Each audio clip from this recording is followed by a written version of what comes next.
getting your sex ed from porn is like trying to get your physics lessons from a Rohit Shetty film. It's not going to land. He sends me a link. I don't know why and what my brain was on. I did not read the name of the website, which was very clearly. And there was a dog on it. No, and I clicked the link and it was hardcore. How did Cuterus come about? So I thought that, but cute hai. The first time I saw a uterus, I was like, huh? So for me, it's inherently like a very cute organ. And yeah, it was cute and uterus put together. And unfortunately, something that we need to really talk about in India more is childhood abuse. Yes. It is rampant. And more often than not, children feel that because there is some shame thing over here, it doesn't sit very well with me when people start claiming to be qualified in that particular area when they're not. Even a basic biomedical degree where you've learned a little bit about the body, I'm happy with. But my opinion doesn't matter.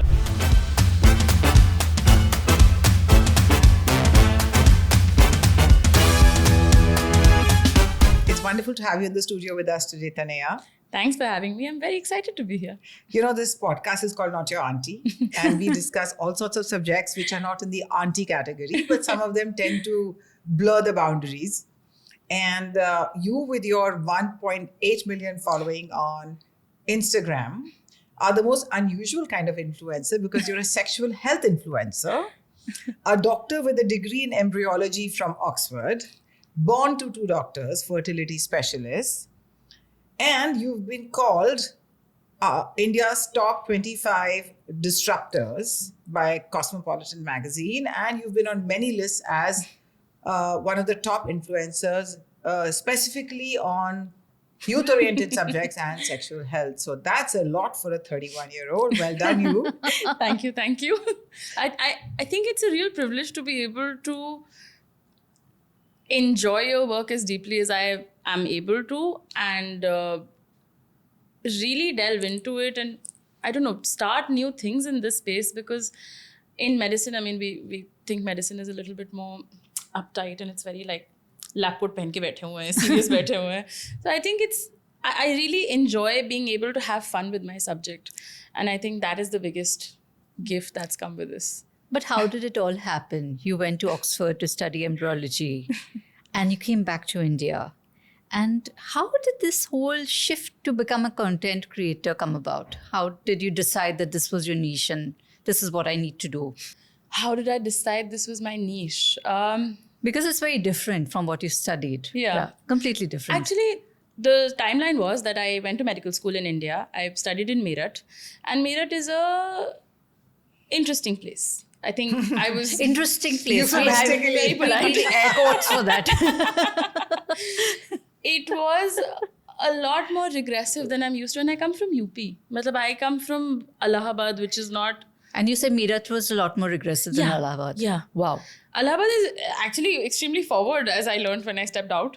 And mujhe Meerut jaake thoda confusion hua. I was like, why is everything so difficult to talk about? Why can I not talk about my periods in medical college? Okay.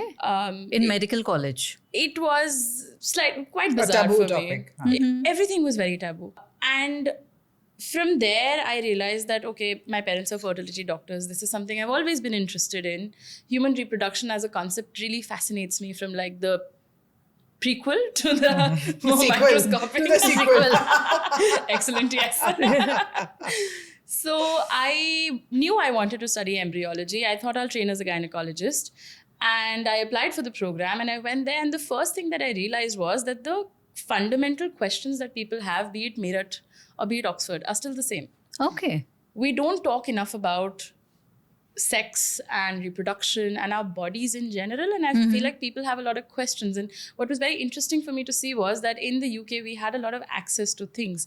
For example, if you went to the reception of my college, where, you know, you get your basic paperwork done, there's always condoms there. Yeah, a bowl of condoms. A bowl of condoms. kept And there. we used to get emails if you're looking for dental dams, email your college rep and, you know, they can provide it for you. And I had never heard of a dental dam. Me, MBBS student, coming Please to study educate us. fertility. What is a dental What dam? is a dental dam? Even we haven't heard of it. It's same mind-blowing moment for me. So a dental dam is a piece of latex that you apply on the vulva or on the anus when you're having oral sex. Because oral sex is a great way of getting sexually transmitted infections. The most common amongst them being HPV. And HPV is known for a lot of head and neck cancers actually. We know that Really? almost 70% of a lot of head and neck cancers are caused by HPV, which comes from unprotected oral sex. And Good dental dam Lord. is the way to stop this. It's literally a barrier. So you can Okay. put any latex barrier so that there's no direct contact between the mouth and the genitals, so you don't get infected. And I had no idea about any of this. I was just like, ये क्या होता है? I think- Dental dam कौन सी चीज़ है? I'm I'm stunned to educated. hear this. I mean, I had no idea. Did you know? No, and not even this correlation between that, what did you call it, dental dam and HPV and neck cancers. and head cancers. That's Why do you think condoms are flavored? Oh my goodness. This was also another ting moment for me. I was like, oh, इसलिए strawberry flavor आता है. interesting. Yeah. So it was that, this access was there, but that information was still lacking. And even coming from a medical training, I had no idea what this was. So I always used to come back and think that problem har jagah wahi kyun hai? And a lot of the fertility patients, so in embryology, what we do is we learn how to treat infertility. So IVF, IUI. And an embryologist is the person who does this behind the scenes if you're doing egg freezing, sperm freezing. And which means we deal with a lot of like subfertility or infertility or fertility struggles in general. And I found that a lot of these problems wouldn't exist if people had the right education and information at the right time. And I was like, why are we treating like 5 steps ahead? Why are we not treating the fundamental problem, which is actually sex ed and body literacy? And I think that's where the whole idea came about, that this is the place I want to get into. And it just so happened that I loved the UK. I decided to sit my licensing so I could become a doctor in the UK as well. And ये सब कर करा के बहुत मेहनत लगी, बहुत time लगा. January 2020, I get my paperwork. I'm like, okay, छुट्टी time. My friend was getting married. I went off to the US for a holiday. And I came back and I was like, okay, now let's start applying. This is March 2020. And we all know what happened in March 2020? Yeah, the most defining moment of our entire lives. There's a before and an after. Yeah. BC Almost, and yeah. AC, absolutely. So March 2020, I was like, ab kya kare? And I'm qualified to perform fertility procedures. And because we didn't know anything about the virus, all fertility procedures across the world had been put on hold. So मैं घर पे बैठी हुई थी with a fresh degree from Oxford, with a fresh MBBS degree, In with a Allahabad. fresh license. I'm just like, अब क्या करना है मुझे? And I was supposed to apply in the UK and like move there and train as a gynecologist. So I thought that back in 2019, I started like a small Instagram page to talk about periods and menstrual cups because they weren't very freely available in India back then. And I was using them in the UK, and my mother was very strictly, nahi beta, ye sab nahi. When I proposed using this, my mother, who's a gynecologist, who's a very Herself. sex-positive gynecologist, like, And she nahi, was ye sab against nahi. men. We Menstrual all cup. get squeamish, na? Yeah. And I basically made that page back in 2019 to talk about cups and periods and the experience of having periods. And I thought कि अब खाली बैठे हैं तो यही चला लेते हैं. तो उसका नाम Cuterus, since you named it Cuterus back then? I renamed it Cuterus in April of 2020. Before that, it was called Uterosaurus Rex. Oh my Oh, God. I was lovely. surrounded by nerds. Uterosaurus rex. Oh my God. How did Cuterus come about? You are very cute, of course. Thank you. So how did that come about? It was over several beers at a pub. Always the I best was- decision makers. Absolutely. Yeah, but it's so cleverly named. I thought that whenever we talk about the uterus, it's always like very, like it's something dirty. Detox करना है इससे, Oh. गंदा खून निकल रहा है. When actually, personally for me, and I'm very, very biased when I say this, the uterus is the most important organ in the body. Because when we think of our first home, we always have lovely memories of our first Yeah. homes. But this is our first home actually. It is. That's for a lovely way every to put it. individual First in the home. world. And I think it needed like a better PR campaign. So you decided to rebrand the uterus and make it Cuterus. Absolutely. A non-pregnant uterus is just this big, and this The- big grows big enough to hold a human. What elasticity, huh? But just, I mean, What incredibly strength, cool in yeah. every way. Strength, I know. elasticity, everything. So I thought that, bada cute hai. The first time I saw a uterus, I was like, huh? ये तो बड़ा छोटू सा है. इसमें baby कैसे आ गया? So for me, it's inherently like a very cute organ. And yeah, it was cute and uterus put together. And I was like, हम doctor क्यूटरस बनेंगे. But initially, when you started this and you were talking so much about sex and all the socially taboo subjects, at least in our society, And more specifically, because you're discussing the female anatomy, did you face a lot of backlash online? सोचना पड़ा है तो नहीं हुआ होगा. No, it's the fact that I tried to block it out so much. Okay. I'm sure it still happens even to this day. But it was more, I think there was two main responses that I got. The first was just surprise and shock. कि ये क्या हो रहा है? What is this girl talking about?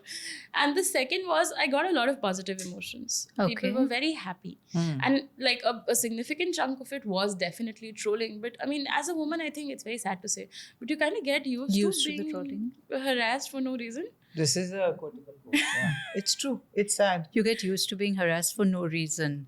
For existing. What was the chunk of your initial audience? Were there men who, of course, were doing the trolling? That goes without any, that we know that. But amongst the women, did you find it was the younger women, the women in their 20s to 30s? What was your primary audience at that point?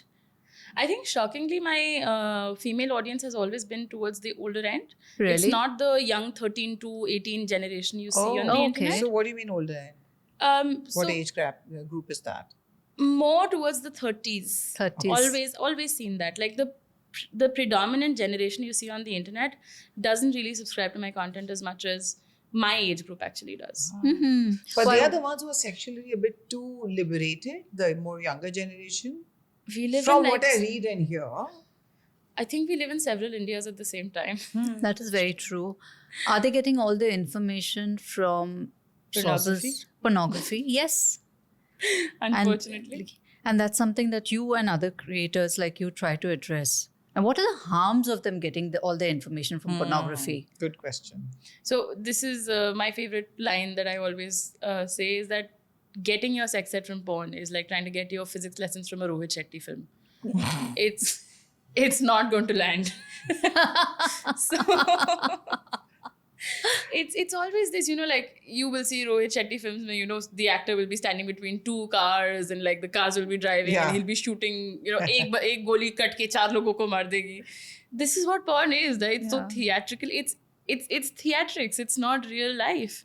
And But kids growing up on it are thinking this is how it's done because they have so much more 100%. access to it compared to what at least Kiran and my generation did, that it's warping their minds completely, right? the idea of what sex is supposed to look like is completely different. I was part of a documentary last year, and they actually shared some data about how nowadays, like younger people who are having sex for the first time, most of them have had some non-consensual experience in the sexual act because they see that choking and slapping and all of this is really Yes. popular in porn. Okay. I think there's a UK-based organization. It's called, I think, Breathless or Choke or something like that. I'm forgetting the name. It's a very poetic name.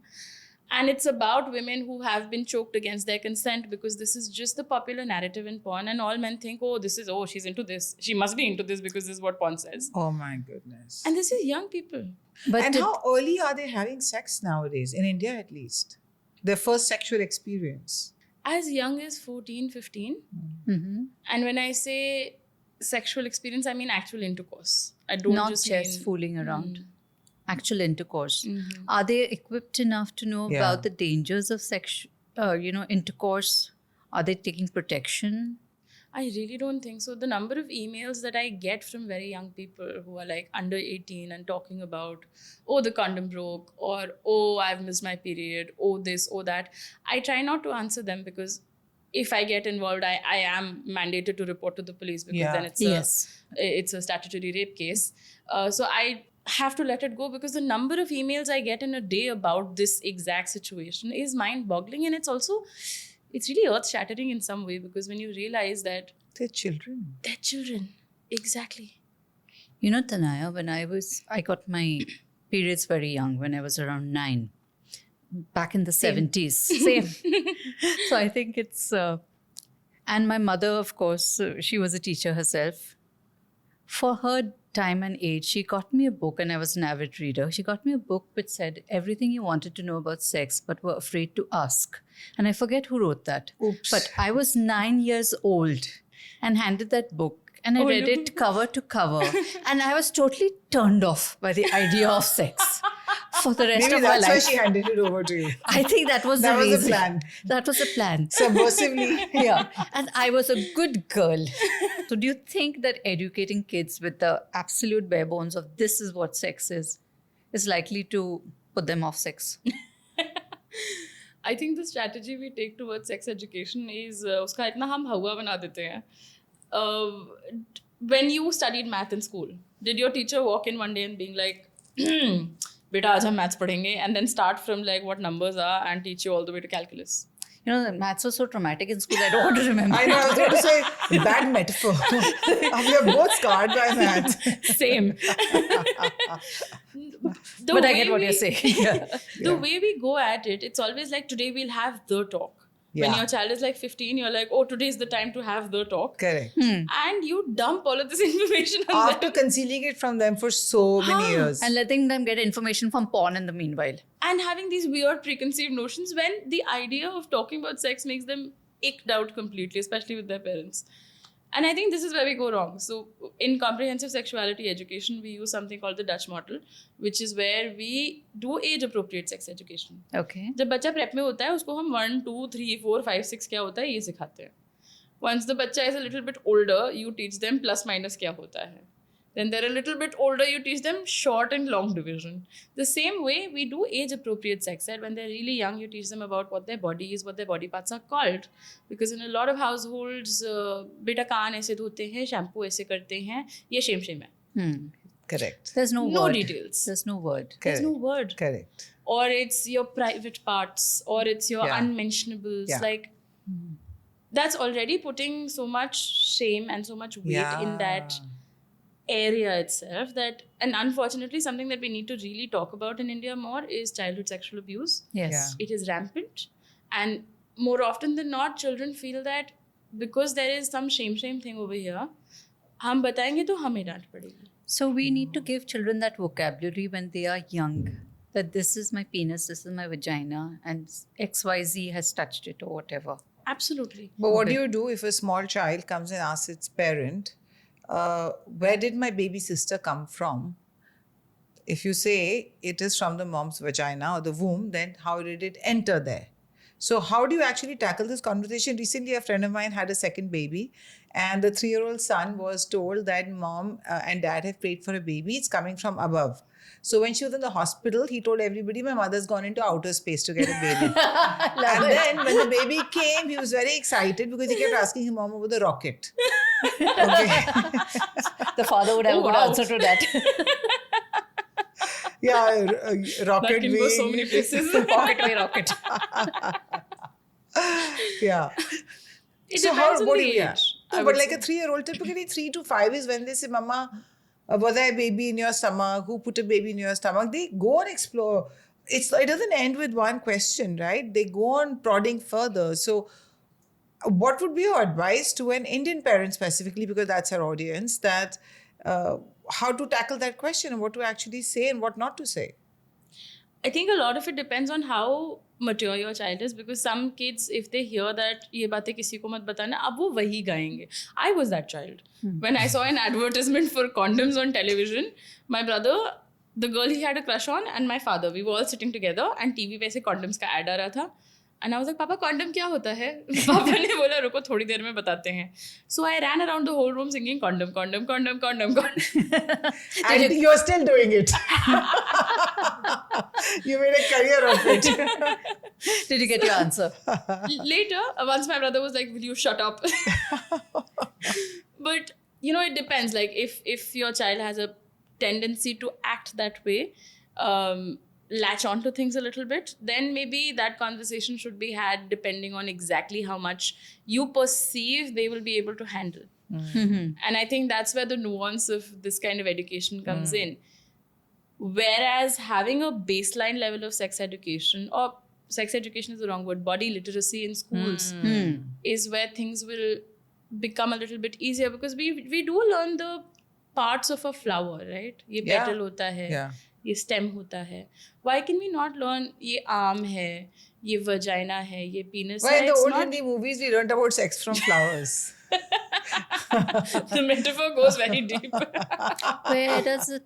What was Khulte the hain song? gul yahan, What What is the is song that? from Grease? Where does the pollen go? Where does the Yeah, stamen yeah. go? Where does the Yeah, pistil Nemo- go? No, reproduction. Reproduction. Yeah. वो तो सभी बता देता है. We've carbon dated ourselves by singing Yeah, this song. Grease के Basically, गाने. she's just looking blankly at us. What are these women I singing? grew up in UP. I think I have a very different context to life. No, this is ancient. This is pre-us also. It is prehistoric. Yeah, Wait. so I mean, I think if they were equipped with that vocabulary, and if the word vagina or penis weren't taboo, which it can be if you have basic body literacy conversations, then you can say something like, "Huh, there's a baby, पेट में आया है, there's a little organ in your body called a uterus that blows up like a balloon. अभी कहाँ से आया वहाँ पे? When two people are very much in love, this is the Dutch model. You introduce concepts of love and family as young as 4 and 5. Oh. So where you say when two people are very much in love, they marry and then they have babies together, or they don't marry and they live together and they have babies together. Oh. So very, very, the fundamentals have to be built very, very carefully. And it shouldn't be this one big conversation. The minute we do that, we give it so much weight that it burdens the conversation itself. That's very Although interesting. sadly, sorry. Go ahead. Go ahead. Sadly, these days, parents aren't getting a chance to have that conversation. I called someone, both my daughters once, and I told them that I need to tell you something, because there was this whole a stage when my daughter kept saying, "Am I adopted? Am I adopted?" Okay, my younger one. So I said, "You came from my stomach." She said, "Show me the cut now. I've not had a C-section." So I had to like go over the conversation. So I said, "Call your sister also." So my older daughter came and sat, and then she started smirking. She said, like, "What world do you live in? I've known all of this since grade 3. Don't you know ex-girl was my friend, and she had access to the web, and after her maid used to go to sleep, she used to surf everything and talk to us about it the next day." So that's the other thing today. And I think this is where the problem gets compounded so many times over. And this is why we need to be the first step before they get exposure to Correct. these things. The first time I saw porn was, I was Yahoo chat rooms hote the pehle, and we all used to sit in Yahoo chat rooms. Mere board ke ASL. exams ki chutti thi. Yes. Yes. ASL wale conversations. I had a friend called Karan. I have no idea if Karan is an actual Karan or whatever that entity is. And I used to love looking at pictures of puppies. Abhi, I'm talking about the time when वो ऐसे pixel by pixel pictures load होती थी ना जब आप correct, web page correct. खोलते थे. The dial-up modem days. Phone आ गया तो कट गया आपका internet. So Karan one day tells me, Karan from Delhi, I will never forget that man in my life. I have no idea who he is. Karan from Delhi, if you're Shout out listening, to you. if Please you're reach watching, out. Karan from Delhi is like, yaar Tanya, I have some lovely pictures of dogs. I was like, great, bhejo. And he sends me a link. I don't know why and what my brain was on. I did not read the name of the website, which was very clearly sexocean.com. and there was a dog on it. No, and I clicked the link and it was hardcore pornography. और वो धीरे ऐसे Pixelate load हो हो रहा रहा था. है pixels में, and I can feel my childhood like उन्हीं pixels में टूटते हुए मुझे Oh, दिख रहा है. Karan from Delhi, you have a lot to answer for. Yeah, really. Terrible. So I know that it was horrifying for me, of course, like watching the act actually. But because I knew this stuff, because my parents had those conversations with me, that, you know, there's something called sex that happens when people have certain feelings towards each other. You may feel certain feelings towards a certain kind of attraction towards men, or, you know, men, women, whatever. They had that conversation with me when I was much younger. Which meant that when this happened, of course, yes, it was horrifying, but it wasn't horrifying. It was horrifying at a visceral level seeing this, but it wasn't horrifying at a psychological level. Because you understood it. Exactly. So my first step was just so concrete, thanks to my parents, that this is what I'm trying to do with the rest of the world now. Yeah. Lovely. You know, Tanya, when I think of it, you know, the first stop is generally home, where you educate the child. The second stop is school. What happens in school is when the biology class happens in grade 8. Most of them teachers will skip the topic completely. Yep. How do we get teachers on board with this from the younger, from the younger classes? Is there anything happening, to bring sex education, not sex education, just education about these things to children at a younger age at the school level? I don't think there is. And I know that there have been several programs from the government to include sex ed in the curriculum, and it hasn't gone down well with people because they think कि बच्चे भ्रष्ट हो जाएंगे or something like that. The bigger problem is that the teachers themselves don't have the right information. Exactly. And they also come with that, they also carry those, the millennia of shame that this conversation has had attached to it historically. I mean, even now, why historically? They've never had that safe space to have their questions answered. So it's a little bit intimidating to go and teach somebody to something that you have no idea about, that you have learned from snippets and conversations from other people. And I think that's why, in my experience, whenever we do these programs in schools, there's a local Gurudwara I partner up with in Allahabad where we do conversations around this very often. More than the kids, the teachers have questions. Okay. And very simple, basic questions. Period pe baal dhona hai ki nahi? Dawa khani hai ki nahi? Okay. This is the standard of where we're at. So how can we expect people who don't know that period blood is the same blood that is, in the rest of your body? It's not some toxic detoxification process that's happening. इस level पे जब हमारा information है, how can we expect them to go and talk about the intricacies and nuances of consent and sex and emotions and, being horny as a teenager? Yeah. Tanea, in the cities, at least tier 1 cities and perhaps tier 2, where there's a little more awareness, and in the demographic that is more aware, say your 30s, like a typical audience, as you say. So among them, are you seeing an attitudinal shift towards their bodies, towards sex and towards relationship in men and women both? My experience with men in this department is a bit limited because I try to keep my conversation with women. It's just a safer space. All right. So Okay. in women also.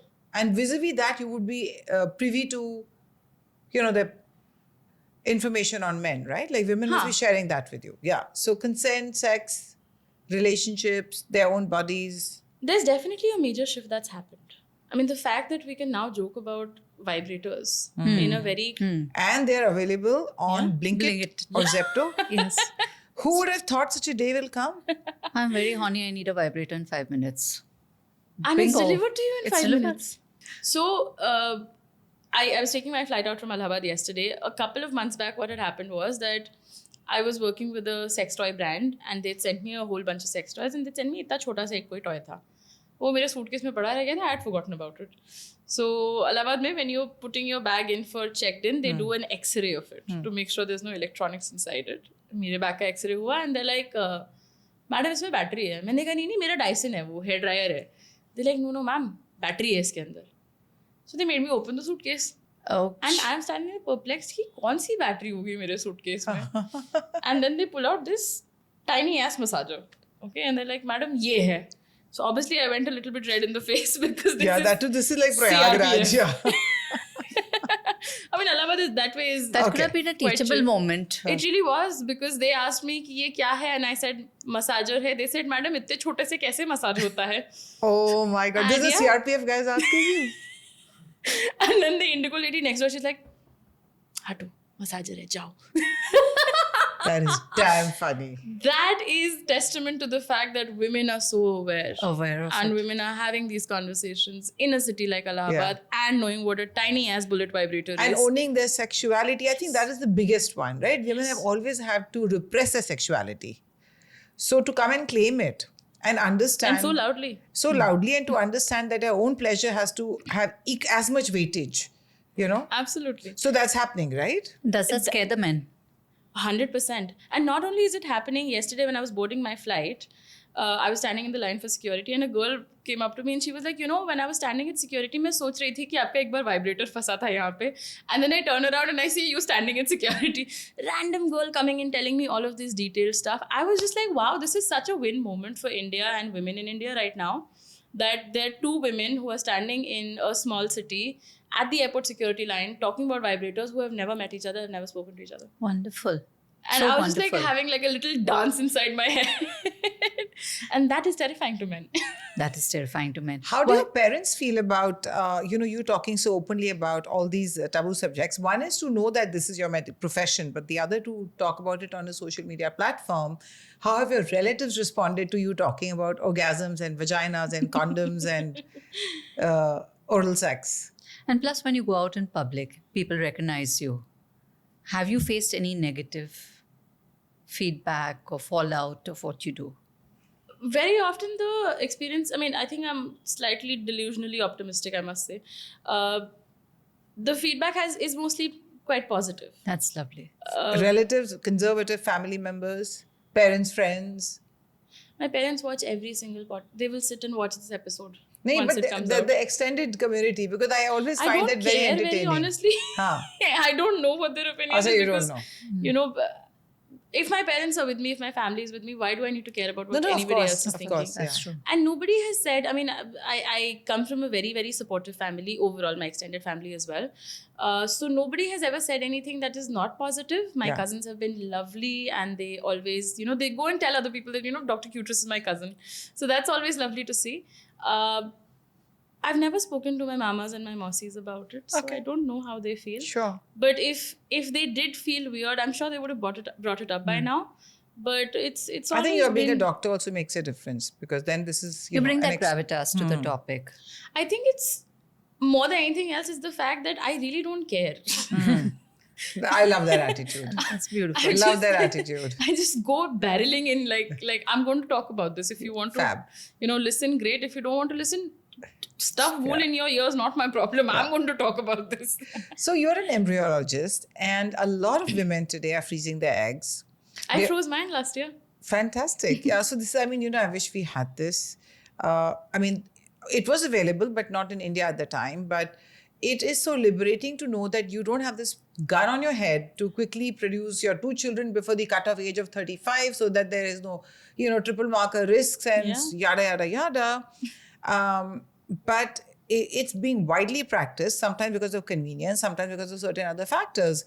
But do you see that the tribe of women who are going and doing this in their 20s and early 30s increasing by the day? The amount of questions I get about it every day is just beautiful. I love it. And it's friends, it's people I know, it's followers, everybody's wanting to know more about it. The cost is very prohibitive right now. What is it like? What does it cost? So depends on like how fancy your center is, but it can range anywhere between 1.5 to 3 lakh rupees.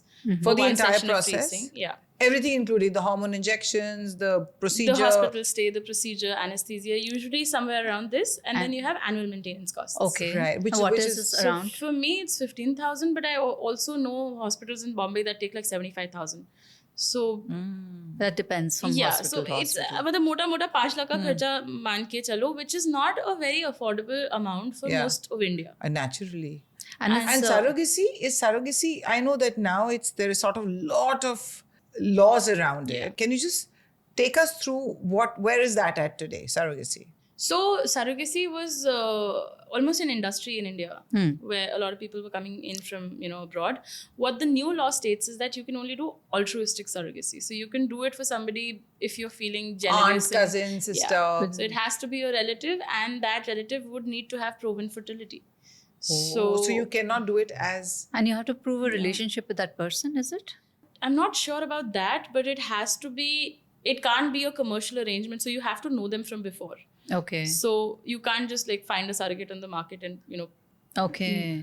as it used to be earlier. There used Therefore, to be- people are going to Georgia. Yeah, and also because, how do I put this politely? There's a lot of desire for getting... Blue-eyed baby. No. Yeah. There's a lot of desire for getting semen or eggs from, you know, white people, basically. So you get mixed race babies. I'm going to go back to something you touched upon right at the beginning, and when we spoke about the dental dam and you spoke about HPV. You're a fierce advocate for the HPV vaccine to be included in our vaccination program. Why do we not know enough about this, and why aren't people taking it? What do you encounter? What are the blocks you encounter when you talk about this? I want to interrupt this conversation and tell you that my daughters, all their friends, our pediatricians have been telling us from the time they were like very young, HPV. So सबने ले लिया HPV. पर ये city में है ना, Shunali? City में है, upper middle class society City में में है, है. socio-economically तो so I'm doing a drive with the Mumbai Kidney Foundation sometime later this month, where we're getting people who are yellow and red ration card holders to get their full vaccination, and we already are preparing a docket of like common questions that we will encounter because people just don't know about this Yes, vaccine exactly. and suddenly आप कुछ नया लेके आके Why is बोलो it- सबको Are लगवाओ. government hospitals giving it? Because it must be costly, na? So the Indian vaccine was launched in 22 or 23, I forget which year, and that is the cheapest in the market right How now. much which is that for? 2,000 per dose. It's still unaffordable for For It most many of this is. people. country. That's not People. cheap for this the average 2,000 person. if a family has 2 daughters. Yeah. It's 4,000. And which per is dose. Per dose. And So you have 2 doses in doses. this, which if are you're under 15, it's 2 doses. Over 15, it's 3 3 doses. doses. yeah. There you So go. 6,000 रुपए का खर्चा. So the 2 government can't daughters, subsidize 12,000. this. Isn't doing it. We are trying to push for it. In Tamil Nadu, I think they are doing it in government hospitals. Somebody mentioned it, but the articles that I all found were all in Tamil, so I couldn't read it. So I don't know the veracity of this claim. But hopefully we get it because we have countries like the UK where they've had mandatory HPV vaccination for boys NHS must and be giving it girls. out. Yeah. Yeah. Absolutely. And they do it at school age. Can you just tell us why it is essential to get an HPV vaccine? Yeah. HPV is a group of viruses. It's a family of viruses. Like with COVID, we had types like Delta and Omicron. HPV has a similar group, and there's 2 types, 16 and 18, that are most strongly related with causing cancer of the cervix, the bottom part of the uterus. More than 90% of all cases of cervical cancer are traced to 16 and 18, which is a ridiculous number. And it's sexually transmitted.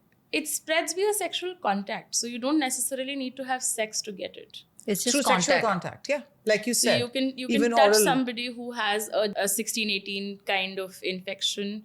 You may touch the infected site, and then you may touch yourself and get it. There's no actual sexual contact that's happening between these 2 individuals. But you may pick up the virus from, say, a wart or something of that sort. So there is incredible ways of getting infected with it. And one of the most important things to know with this virus is that more than 80% of people have had some HPV exposure and some infection with it at some point in their 80%. life. 80% Yeah. of people. And we do not know it. We do not know it because What are the symptoms? it will either cause genital warts Okay. or it will cause, usually what happens is your body clears it out within 2 years. Uh-huh.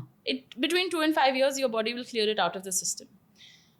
If it stays, especially if it's the high risk kind, it will stay in your body, and over time it can cause precancerous changes that we pick up on a pap smear if you're getting one regularly, which most people don't.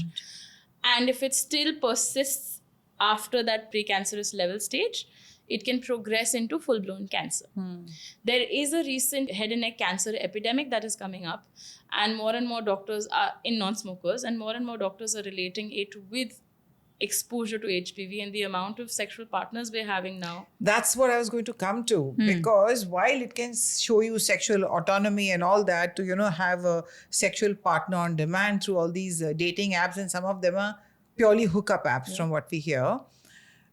So it definitely has its cons as well, because you're sleeping with a stranger, and I don't know if women are demanding that a prophylactic should be used, a condom should be used.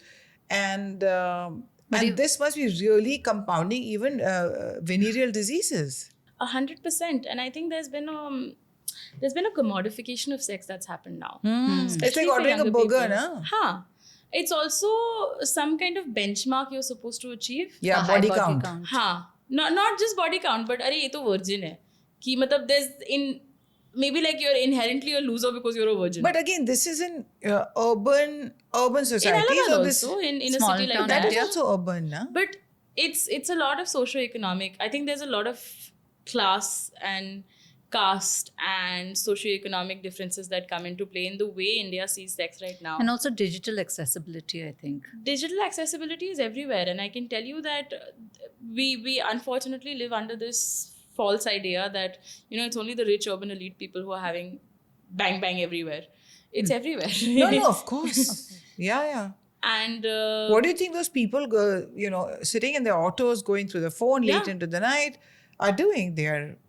It's on the tap of your fingers. You get it on your phone. one time a coolie told me that his daughter watches my videos. I mean, I was very happy, but also I realized that That's amazing, though. it Because honestly you're very happy. You're empowering reaching those these girls. women. You're empowering them. And a Haryanvi coolie talking to me about periods randomly. I was just like, This is wow. India. what is happening? But then it also made me realize that this is the kind of access people have to information right now. And there is no way of them knowing that I'm a legitimate doctor with an actual training versus somebody else who can come and say whatever Anab Shinab, which is where we struggle with the HPV vaccine misinformation. The thing is, because the vaccine itself is tied so strongly with the idea of sex, there are these ill-conceived ideas that it will Child is lead a to- virgin, so doesn't require. or it will lead to promiscuity because now you're protected from, a disease that is related with sex. A lot of people freak out that there's almost a morality panic that is associated With the it, vaccine? with the vaccine. Really? So a lot of people that I have spoken to, obviously now the HPV vaccine is a lot in the national conversation and a lot of people are talking about it. But 5 years ago when I started my campaign, the conversation really wasn't present. And a lot of doctors also didn't like that I was talking about this so much. And a lot of people would write to me telling me that the doctors told me, abhi to shaadi nahi hui hai, abhi is vaccine ka koi point nahi hai. And then when they would get married and then go saying that matlab ab to ho gayi hai, ab hame vaccine chahiye, then the doctor would say ab to shaadi ho gayi hai, ab vaccine ka koi point nahi hai. So you're coming full circle on this. there's no winning. So, Taneya, there are so many myths around sex, reproduction, IVF, fertility, all sorts of things these days. I would love for you to do some myth busting. Just pick any of those topics which are close to your heart, which you feel have a lot of nebulous information about them, and go at it. Number one, everybody should get the HPV vaccine. Men, women, boys, girls, everybody should get it. Oh, men should get it Boys too? as well. So Yeah. what they do in the UK is they vaccinate everybody under the age of 13. And what they've seen is there's been a 90% reduction in cervical cancer rates in 10 And- years. What is the cutoff age for this? There's a cutoff age. I forget what it is. So it's 45 in Yeah, India, right. actually globally. The earlier you get it, the better. And the earlier you get it before as little sexual exposure as you can, the better it is. It's more efficacious that way. But we also have a lot of gynecologists who, if they have a new partner when they're like 50, 52, they will get vaccinated. So, I mean, it just hasn't been tested up to that level on large scales. But I tell everybody to get the vaccine. Regardless of age. If it's affordable, get the vaccine. Okay. Okay. Next It will one. protect you in some way. Number two, you need a condom for every sexual act you're having, be it oral sex, anal sex, vaginal sex. Condoms are the only contraceptive that protect you from sexually transmitted infections. If you are going to have a new partner, you should definitely get an STI panel to make sure you're not exposing your new partner to something and they're not exposing you to Exposing you to something, given that we now live in an era where casual sex and multiple partners is more common. So just basic check. Number 5 would be if you have a partner and you're wanting to delay your pregnancy right now, it is a better option to freeze your embryos as opposed to freezing your eggs. Okay. I don't have a partner, that's why I chose to freeze my eggs. But the results are much better with embryo freezing. With that said, if you don't have a partner and you're not looking to get pregnant and you're under 32, definitely freeze your eggs. Is gene editing being done in India? No, not Not right yet. now. Okay. We don't have that level of technology to be implemented at a large scale right now. Okay. So very experimental at the moment. Right. Any other myth you want to bust? What are the biggest things that people come to you with? The questions that they come to Most you. common. A lot of body image stuff. So Okay. breasts being droopy, very common. I mean, gravity hai to gravity is the job of gravity is to pull things down. But that's porn, no? They show Yeah, everything right up. please talk about this because young girls many will be. women, not just young girls, but like older women have this idea that my breasts need to be gravity defying for some reason, because this is how we've seen. Maybe it may be the bullet bras of like the olden times. or Also it may be Barbie. Just any popular depiction we've seen of women's bodies has been Yeah. very unrealistic. Anti-gravity breasts in porn and Barbies. Yeah. Okay. So that, and then pigmentation. So pigmentation on the inner thighs or on the vulva is actually it's a very normal and common thing. Yeah, what are these whitening products? What the hell? I mean, vaginal whitening, underarm whitening. Ye sab theek hai. I saw a nipple depigmentation cream being sold. Nipple depigmentation. When I saw this, I was like, okay, that's enough. I am putting my tools down. I mean, there should be some checks and balances in place when it comes to pharmaceutical products in India. And more often than not, they're sold as cosmetics, but they're actually selling pharmaceutical grade ingredients. Hydroquinone? So yes, Okay. Which is I've actually dangerous. fought a court case about this. And that's dangerous, isn't it? It is extremely dangerous. Yeah, please tell us, why is hydroquinone dangerous? Because it's also being used in topical creams by people for Yes, facial for pigmentation facial. to become fairer. To become fairer. Oh, Yes. And Kojic acid, to theek hai, maybe that has no side effects, but hydroquinone is being used rampantly. Oh my word. And those creams cost barely 150 rupees. And my maid has been prescribed it by her local doctor. And I keep yelling at her every time, you're not to use it on your face, but she is looking fairer. So she is using it. She doesn't care what I have to So say. can you please actually elucidate the side effects of this? What it does is it takes down some of the protectiveness of your skin. Melanin is meant to protect you. That's why when you go to a belt that is closer to the equator where there's more sunlight, we have darker skin Correct. tones. Because we need protection from the sun. If you're taking away that protection, you expose yourself to the risk of skin cancer. And we don't have as much skin cancer in India as we do in other parts of the world because we have that protective melanin. But if you're taking that away and not putting on sunscreen, and when you put on sunscreen, you have to be religious with reapplication. It has to be every 2 hours. It has to be, UVA, UVB, broad spectrum protection, which none of us do. So if you're not doing that and you're taking away, it's like standing in the rain and throwing your umbrella away. Standing under a deluge. You just stripped your skin of all the protection it had to offer you to look fairer. Speaking of which, you have amazing skin. Thank you. What are you using? My dermatologist is very good, actually. Shout out to Dr. Agni Bose. But I think we have this sort of whitening obsession in this country, which is extreme. And so many people, myself included, I have tried this when I was young. I used to put bleach on my inner thighs because I was really perplexed by why my inner thighs were darker, but none of the magazines that I was reading and none of the television series I was seeing, nobody had dark thighs. Why were mine like this? Same with the vulva. A lot of people have the similar question with the penis. A lot of people don't understand why the penis is actually darker or the scrotum is darker than the rest of the But there body. are no penis darkening lightening creams. No, none. Because the patriarchy likes to do that with us. Yeah, only vaginal whitening creams, huh? Oh, speaking of myths and vaginas, I think one thing that is very important that we all fundamentally get wrong because of the way it's told to us in media. A lot of people don't actually know that the outside part, the outside genitalia is called a vulva and the vagina is the canal on the inside. So it's, if you think of your nose, the inside bit is your vagina and this is the vulva. And which is why when people say I'm going to shave my vagina, I'm Like that's going to take some doing. She's damn funny. yeah. That's going to take some doing. It's going to be challenging, I think.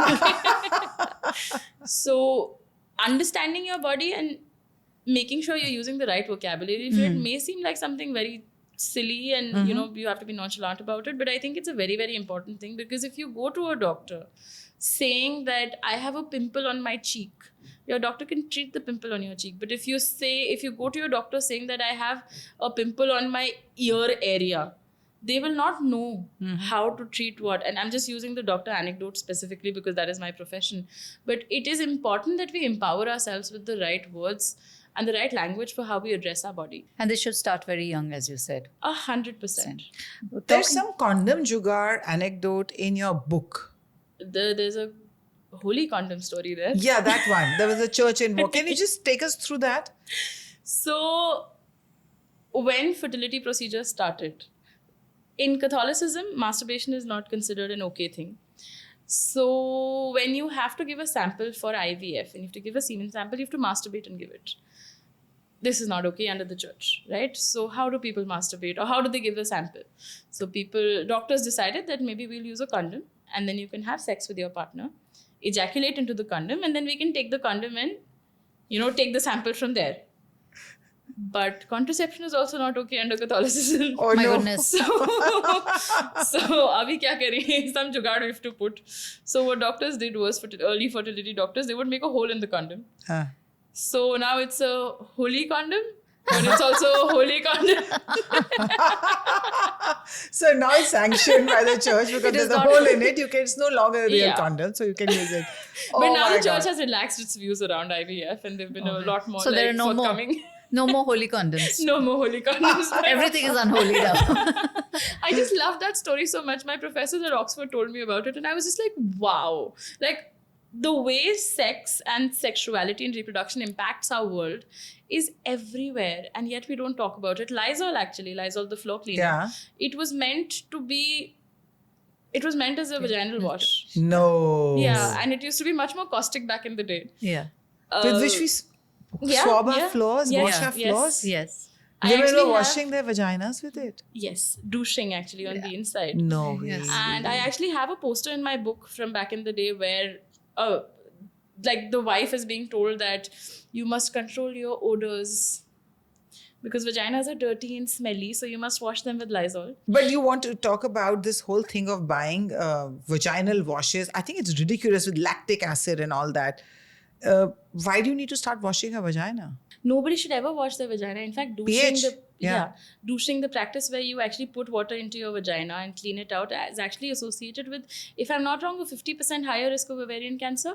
So your vagina comes with it's the same thing as cleaning inside your nose. I mean, you can put your finger in there and pick your nose, but you're never going to shove soap and water inside jets, there. yeah. It's a And self-cleaning place. So douching with the soap, any douching, just water even Even inside. plain even water water. douching is responsible for 50% of ovarian cancer. It can up your risk of ovarian cancer by up to 50% or 50 times. I will check that statistic and get back to you. But it significantly increases your risk of getting ovarian cancer, among other vaginal infections. Now, it becomes a cycle because people think that मैंने सही से साफ नहीं किया है, so they go and shove it and clean it even more, and then get an infection, which my then becomes smelly and then leads to more discharge, and then they clean more. So it's like the self-perpetuating cycle. And we get a lot of patients with these problems कि वो तो vaginal wash है, vagina तो इतना मेरा content देख लिया है कि पता है कि vagina अंदर होता है, but इतना नहीं देखा कि vaginal wash नहीं use करना है. Oops. So then they end up using these lactic acid washes inside their body. And there is no body organ we clean from the inside, be it the nose, be it the Yeah. mouth, be it the ear. I mean, mouth, sure, teeth. But be it the ear, you're not supposed to put anything on your mucous membranes. But we do that with the vagina because vaginas are dirty, is what we're told. We cannot smell from the vagina. Ugh. We cannot have. Talking about content, you just spoke about people knowing about the fact that the vagina is inside from your content, and you are a doctor. You bring professional expertise to all the content you put out there. But there are so many influencers out there with no qualifications, giving advice on sex, sexuality, products, everything. What's your take on this? I came from the school of thought where I thought that this was not okay. It used to really bother me.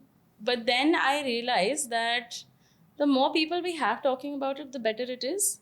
Where I do draw the line is giving advice on sexual health, Exactly. sexuality, relationships, consent. The more people we have talking about it, the more normalized it is. I think when you're giving any health advice, not just sexual, there is a lot of misinformation on the internet that is extremely dangerous. And this is where it doesn't sit very well with me when people start, claiming to be qualified in that particular area when they're not. Even a basic biomedical degree where you've learned a little bit about the body, I'm happy with. But my opinion doesn't matter in the grand scheme of So things. Is there a... Okay. Sorry. So when people are watching content created by these people, do you think there should be some parameter that they see apart from the entertainment? It can't be that they'll go to somebody just because they're getting entertained by that person and they're getting the information, whatever.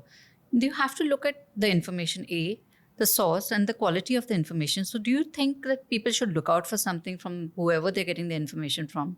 I have two thoughts on that. The first being that YouTube has a very nice thing where they have a little ticker that Okay. goes on at the bottom. If you're watching content from, say, a licensed doctor, Yeah. it says something. Okay. This is content from a licensed doctor practicing in America or India or whatever. I think that's a great additional step without restricting anything, because we in science in particular have a very strong fear of edutainment. I don't know why.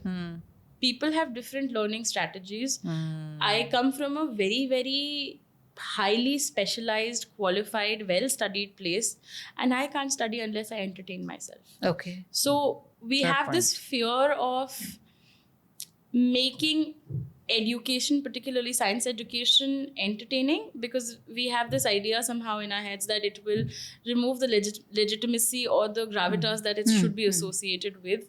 But I think we can appreciate that everybody has a different learning style. And I love the fact that we're getting more edutainment now that is coming in. Of course, we have to have checks and balances with the veracity of that information. But I love it. I'm very happy. But you know that this your area might be productive in this regard, in a positive manner, that is. But when it comes to health, right? There are so many people online dishing out advice, from juicing to gut cleanse to, I mean, it's Nonsense. endless. And they also all catch on to trends. So when they're all talking about sugar spikes, then it's that conversation that this spikes your sugar, this spikes your insulin. When they get over that fad and they have to talk about, you know, juicing or gut cleanse, then they'll stick to that, and the trend will pick up. You'll see that everyone is copy pasting and learning from each other. Moringa powder in the morning, followed by haldi shots in the morning. I mean, from the time you wake up till the time you go to sleep, if you were to listen to even top 3 of these people, all will be doing this. Okay, so, and now suddenly makhanas are not as healthy as they were meant to be. Oh dear. There's a new thing now that I makhana should is tell my mother-in-law. not healthy, and makhana has calories and it's fatty. So I'm just saying that, I mean, there are no checks and balances in place. People are still experimenting. And just because it's natural doesn't mean it's safe. Oh yeah, bears are natural. Yeah, there you go. Well said. So, yeah. I wanted to ask you about, since the age of, sexual experiences is getting younger and younger, teen pregnancies must also be on the rise. The problem is we don't have substantial data for India on a very large scale, because when it comes to any teenage sexual activity, It's not reported, no. yeah. So But first I problem wonder is where are that these children who are naturally, if they're having sex at 14 and 15, even children in urban India who are not that well aware or sexually, up to date with how to go about it in terms of protection and safety, who are they going to for their abortions? Because they are not going to their parents for sure. a huge problem in India right now is that the abortion pill is available at the chemist and you can get it without medical supervision. Yeah. And I cannot tell you the number of people we see every week that come in with either incomplete abortion, or ectopic pregnancies where they've had an abortion pill and they're landing up in the hospital with lethal bleeding. And the global connectivity of the world is also a little bit of a problem here, because in countries like the United States, where certain states have restrictions around abortion pills, Of certain course. states don't. Yeah. A lot of activism is focused on making sure that the abortion pill is available on mail order, which I appreciate is important in contexts where abortion is not available in a Sure. legal setting. But when that information comes to India, we have a lot of well-meaning people who are then telling people how to have the abortion pill, how to lie to your doctor that you've had an abortion pill, and how to successfully terminate a pregnancy without going to a doctor. And I do appreciate that the environment around abortions and medical terminations is not very nice in a lot of places, and doctors do slut shame, unfortunately. I appreciate that that's a problem, but I think we also have to understand that this is a medical intervention which should be treated as such. What are the long-term effects of this With the pills? with the pills? If And you- also the birth control pills. Just clarify both. Because even that, the birth control pills, there was Yasmin that was giving depression and clots in the brain. Even when you go to see a doctor for HRT, they will ask you, I hope you weren't on the birth control pill for long. Some people are using the birth control pill to delay their menopause. Okay? Because you know what, it'll artificially... So this is a very interesting subject, and if you could shed some light on it. Okay, so I'll get to the abortion bit first. Abortion pills by themselves don't have long-term consequences if they are used safely. Okay, if they are used safely is the Yes. important thing. Okay. If you have an incomplete abortion, where the pill has done half its job, but still there's remnants inside, it can get infected. You can have continuous Septic. bleeding. You can get septic. You can have continuous bleeding that over time can be really, really dangerous. It can lead to changes inside the uterus that make future pregnancies difficult. So we are very lucky to be living in an India where abortion laws have so much weight behind them, and we have very liberal abortion laws. I must commend this in India. We should use that to our advantage, as opposed to Going resorting to just taking it from a chemist without getting even a basic ultrasound. Sometimes you could be allergic to the medicine. Sometimes you could have an ectopic pregnancy. So that's number one. Number two, when it comes to birth control pills, I think, again, bad PR campaign. Birth control pills are the most feminist thing to exist in the world, in my opinion. Absolutely. And we actually have data to show that we've had a serious uptake in women retaining their career and, you know, their roles in the workforce and their roles as students in colleges. I think in the 1970s in the US, they saw that there was a 20% increase in women staying in college, because 69 is when Enovid was available freely, which was the first birth control pill. The problem was that with every medicine, we have a little bit of trial and error that happens. Ab large scale studies hoti hain, pehle itni nahi hoti thi. So we used a lot of hormones. Now the birth control pills that come have very low doses of hormones, and I would not survive without the pill. I have endometriosis, which means my periods are debilitating. And if I didn't have the pill, I would not be able to function.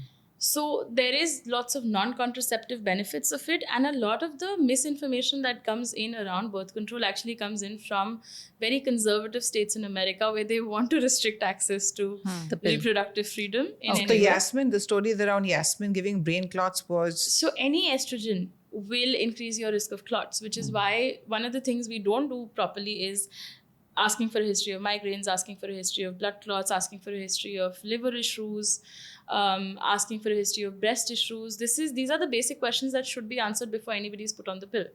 Asking for a history How of smoking. interesting. Yeah. Smoking significantly ups your risk of getting blood clots, and if you put estrogen on top of it, you're creating the perfect recipe for it. Lovely. So it's a great innovation. It's been used inappropriately in a lot of settings, which is what has created the bad rap around it. But I think, I have a whole... my favorite section in my book is on contraception, and I've covered a lot of this in detail, where the common ideas we are sold about pills are actually poorly understood science more often by lay people more often than actually risks. With that said, I'm not going to take away the fact that the birth control pill does increase your risk of clotting.